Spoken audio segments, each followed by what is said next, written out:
வணக்கம், நான் ஸ்ரீதி பேசுகிறேன். என் மனம் கவர்ந்த ஒரு நிகழ்வை உங்களிடம் பகிர்கிறேன். அமெரிக்காவில் ஒரு நாள் ஒரு நெடுஞ்சாலை ஓரமாக ஒரு மெர்சிடிஸ் பென்ஸ் கார் நின்று கொண்டிருந்தது. பழுதான அதன் சக்கரத்தை மாட்ட முடியாமல் ஒரு பெண் தவிப்புடன் வழியில் செல்வோரிடம் உதவி கேட்டுக்கொண்டிருந்தார். எல்லாருமே வேகமாக சென்று கொண்டிருந்தனர். அப்போது அந்த வழியாகச் சென்ற ஒருவர் அந்த பெண்ணுக்கு உதவச் சென்றார். தன்னை பார்த்து அந்த பெண் பயப்படுவதை புரிந்து கொண்டார் அவர். அதனால் அவர் கனிவான குரலில், நான் உங்களுக்கு உதவி செய்யத்தான் வந்திருக்கிறேன். ஏன் இந்த குளிர்ல வெளியே நிக்கறீங்க? கார் உள்ளே போய் உட்காருங்க, நான் நொடியில ஸ்டெப்னி மாட்டித்தரேன் என்று சொல்லி வேகமாக வேலை செய்து அதை மாட்டிக் கொடுத்தார்.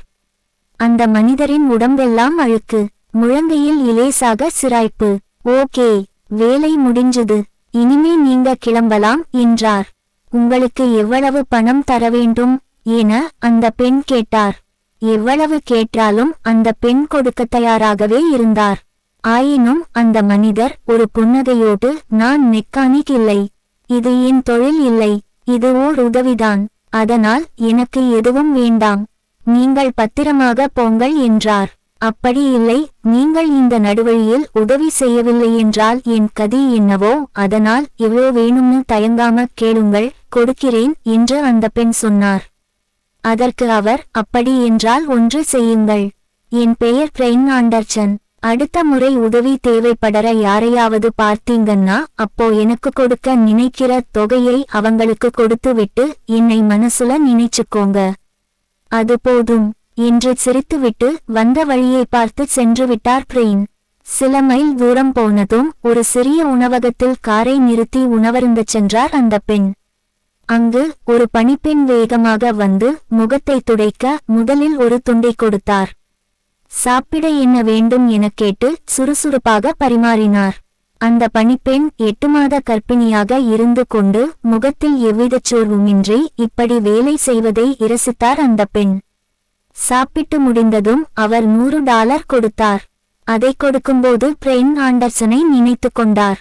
அந்த பணிப்பெண் கட்டணத்தொகை போக கல்லாவிலிருந்து மீதி சில்லறை வாங்கிக் கொண்டு வருவதற்குள் அந்த பெண் வெளியேறி காரில் கிளம்பி போய்விட்டார்.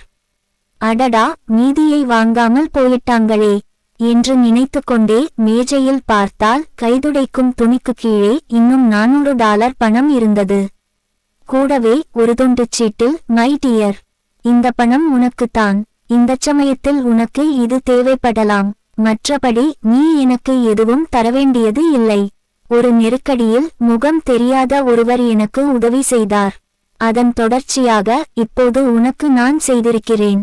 ஒருவேளை எனக்கு நீ ஏதாவது செய்ய வேண்டும் என்று நினைத்தால் இந்த அன்புச்சங்கிலி அருந்துவிடாமல் உதவி தேவைப்படும் வேறு ஒருவருக்கு உன்னால் முடிந்த உதவியைச் செய் என்று எழுதி வைத்திருந்தார். அடுத்த மாதம் பிரசவச் செலவுக்கு என்ன செய்வதென்று அந்த பணிப்பெண்ணும் அவள் கணவரும் அதிகமாகவே கவலைப்பட்ட நேரத்தில் இந்த பணம் அவர்களுக்கு பெரிய உதவி. இரவு வீட்டுக்கு போனதும் அந்த பணிப்பெண் தன் கணவரிடம் நடந்ததை மகிழ்ச்சியும் நெகிழ்ச்சியுமாக விவரித்து, எல்லாம் நல்லபடியா போயிட்டிருக்கு, கவலையை விடுங்க மை டியர் பிரெயின் ஆண்டர்சன் என்று சொன்னார்.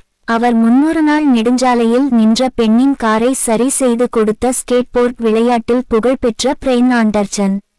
இந்த உண்மை நிகழ்வை கேட்கும்போது உதவி தேவைப்படும் ஒருவருக்கு நாமும் உதவ வேண்டும் என்ற எண்ணம் தோன்றுகிறதல்லவா. ஊரார் பிள்ளையை ஊட்டி வளர்த்தால் தன் பிள்ளை தானே வளரும் என்பார்கள். சரியான நேரத்தில் யாருக்கோ நாம் செய்த உதவி நமக்கு உதவி தேவைப்படும்போது வேறு யாரோ ஒருவர் வழியாக கிடைப்பதை நீங்கள் அனுபவித்திருக்கலாம். இரக்கச் செயல் சங்கிலி அருந்துவிடாமல் இருக்க கரம் கோர்ப்போம். நாம் உயிரோடு வாழ்ந்து கொண்டிருக்கின்றோம் என்றால் யாரோ ஒருவர் நம்மீது காட்டும் அன்பினால்தான். இந்த நிகழ்வு உங்கள் மனதை கவர்ந்திருந்தால் இப்போது உங்கள் பக்கத்தில் உள்ளவர்களிடம் ஒரு கருணை நிறைந்த சிறு புன்னகையை உதிருங்கள். மீண்டும் அடுத்த காணொளியில் சந்திப்போம். நன்றி.